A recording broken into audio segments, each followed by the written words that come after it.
Assalamualaikum warahmatullahi wabarakatuh. Perkenalkan, nama saya Elia Putri Pahlawan, NIM PU7133224023. Di sini saya akan membahas tentang PPT yang berjudul Pancasila sebagai dasar negara Indonesia.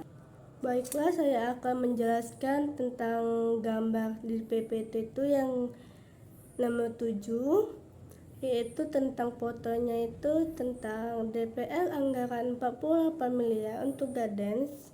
Sekian sudah 13 tahun tak diganti seperti kain per. Sini saya pengen memberikan analisis saya. Satu itu sila kedua, manusia yang adil dan beradab. Pancasila mengutamakan kemanusiaan dan perilaku adil dan alokasi sumber daya, dan dalam situasi di mana sebagian rakyat masih berjuang untuk memenuhi kebutuhan dasar, pengeluaran sebesar 48 miliar untuk gadang biasa dipertanyakan dari sudut pandang empati dan prioritas kebijakan. Apakah hal ini beradab dan adil jika dibandingkan dengan keputusan mendesak lainnya? 2. Sila kelima, keadilan sosial bagi seluruh rakyat Indonesia. Sila ini mengharuskan bahwa kebijakan dan anggaran harus diprioritaskan pada keberatan kesejahteraan dan peningkatan kualitas hidup rakyat. Jika anggaran sebesar ini digunakan untuk kebutuhan non esensial, sementara masih ada rakyat hidup dalam kondisi sulit, maka kebijakan tersebut dapat dipandang tidak adil dan tidak berpihak pada kegiatan kepentingan umum. Dan ini juga mempunyai sebuah pasal, yaitu pasal 23 ayat 1, yaitu anggaran pendapatan dan pembelanjaan negara sebagai wujud pengolahan keuangan negara ditetapkan setiap tahun dengan undang-undang dan dilaksanakan secara terbuka dan bertanggung jawab untuk sebesar-besarnya kemakmuran dan kerakyatan. Anggaran untuk mengganti garden harus dievaluasikan apakah memang mendesak dan apakah ada keterbukaan serta pertanggungjawaban publik dalam penggunaan. Jika prioritas tersebut tidak berkontribusi langsung pada kemakmuran rakyat, maka kebijakan ini berpotensi melanggar asas pengolahan yang diamanatkan dalam konstitusi. 2. Pasal 28D ayat 1. Setiap orang berhak untuk mengangkut jaminan perlindungan dan kepastian hukum yang adil serta perilaku yang sama di hadapan hukum. Dalam konteks ini, kebutuhan anggaran harus bertimbangan prinsip keadilan.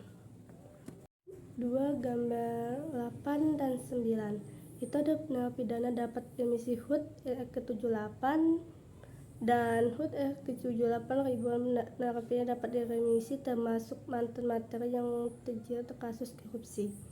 Itu analisisnya. 1. Sila kedua, kemanusiaan yang adil dan beradab. Remisi pada dasarnya diberikan sebagai bentuk penghargaan terhadap perilaku baik dan proses rehabilitas narapidana. Dari sudut pandang ini, pemberian remisi ini mencerminkan penghargaan atas kemanusiaan narapidana dan komitmen negara untuk memberikan kesempatan kedua. Dan sila kelima, keadilan sosial bagi seluruh rakyat Indonesia. Keadilan sosial bahwa saksi hukum harus sesuai dengan bobot pelanggarannya. Kebijakan remisi yang terlalu longgar untuk dapat mengurangi efek jerah dan mengirimkan pesan yang keliru kepada masyarakat bahwa kejahatan besar seperti korupsi masih bisa mendapatkan pengampunan. Tidak. Itu mempunyai pasal, yaitu pasal 28D ayat 1. Setiap orang berhak atas pengakuan, jaminan perlindungan dan kepastian hukum yang ada serta perlakuan yang di hadapan hukum. Dan keduanya pasal 23 ayat 1. Korupsi merusak pengolahan keuangan negara dan secara langsung berdampak untuk kesejahteraan masyarakat. Oleh karena itu, kebijakan yang tampak memberikan keringanan kepada koruptor bertentangan dengan semangat untuk menjaga keuangan publik dan meningkatkan kesejahteraan rakyat. Gambar ketiga 10 dan 11, yaitu yaitu tentang Presiden pemerintah respon dampak El Nino pada 18,8 juta kpm. Bagian El Nino 400.000. Sini saya akan memberikan analisis, yaitu itu termasuk sila kedua, kemanusiaan yang adil dan beradab. Kebijakan ini mencerminkan rasa keadilan dan kemanusiaan yang adil dan beradab. BLT 400.000 yang diberikan kepada 18,8 juta keluarga menerima manfaat KPM berupa untuk membantu mereka yang terkena dampak langsung dari El Nino yang dapat menyebabkan keringat dan masalah pangan. Yaitu keduanya, sila ketiga, kesatuan Indonesia. Kebijakan ini dapat memperkuat persatuan karena menunjukkan adanya kepedulian pemerintah terhadap seluruh rakyat Indonesia tanpa memandang suku. Ketiga, sila kelima, keadilan sosial bagi seluruh rakyat Indonesia. Kebijakan memberi BLT El Nino bertujuan untuk menciptakan keadilan sosial dengan memberikan bantuan kepada mereka yang paling berdampak secara ekonomi akibat fenomena cuaca ini. Pasalnya ya dan yang keempat itu gambar 12 yang judulnya Indonesia bakal impor beras 200 juta non hingga akhir 2023. Itu analisis saya. Itu termasuk sila kedua, kemanusiaan yang adil dan beradab. Pengambilan keputusan untuk impor beras dilakukan karena berbagai faktor seperti kekurangan pasokan beras akibat dampak El Nino yang mengganggu produksi pertanian.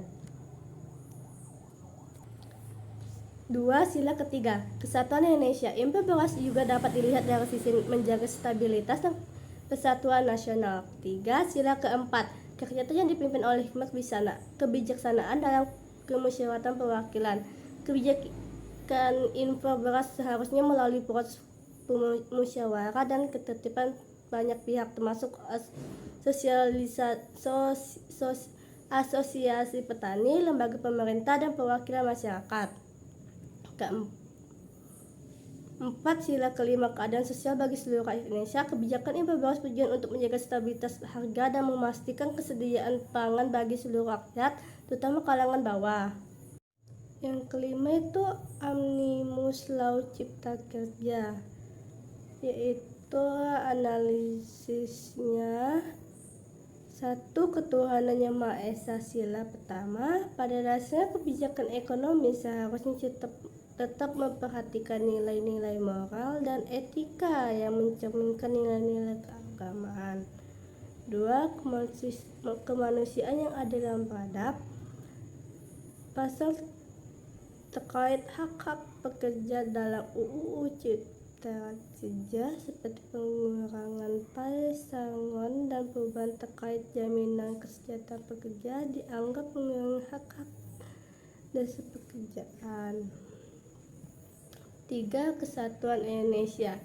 Banyak kritik menyebut bahwa Omnibus Law memicu disintegrasi sosial dan keresahan di kalangan masyarakat, terutama buruh dan aktivis yang merasa hak-haknya dirugikan.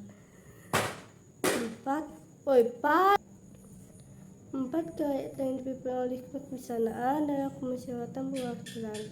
Prosesnya pembuatan UU Cipta Kerja yang banyak dikritik karena dinilai kurang transparan dan minim partisipasi publik. 5. Keadilan sosial bagi seluruh rakyat Indonesia. Omnibus Law dinilai lebih berpihak pada kepentingan investor dan pengusaha besar, sementara hak-hak pekerjaan menjadi penerus. Yang keenam adalah gambarnya yang ke-14 yang bertentangan dengan Menhan Prabowo perkuat TNI melalui pembelian 24 pesawat tempur, dan analisisnya yaitu 1. Ketuhanan Yang Maha Esa. Kebijakan ini berkaitan dengan pelindungan negara yang merupakan bagian dari kewajiban dalam menjaga perdamaian dan keamanan. 2. Dua, kemanusiaan yang adil dan beradab, itu pembelian alutsista, alat utama sistem senjata seperti pesawat tempur dapat dinilai dari sisi apakah kebijakan tersebut mendukung manusia dan menciptakan rasa aman bagi seluruh warga negara. 3. Persatuan Indonesia. Penguatan militer dalam rangka menjaga kedaulatan nasional seperti pembelian pesawat tempur adalah upaya yang sejalan dengan tujuan menjaga keutuhan dan persatuan bangsa. 4. Kerajaan yang dipimpin oleh hikmat kebijaksanaan dalam kemusyawaratan perwakilan. Keputusan untuk membeli peralatan militer seperti pesawat tempur idealnya dilakukan melalui proses transparan dan melibatkan konsultasi dengan DPR, Dewan Perwakilan Rakyat, serta pertimbangan publik. 5. Keadilan sosial bagi seluruh rakyat Indonesia.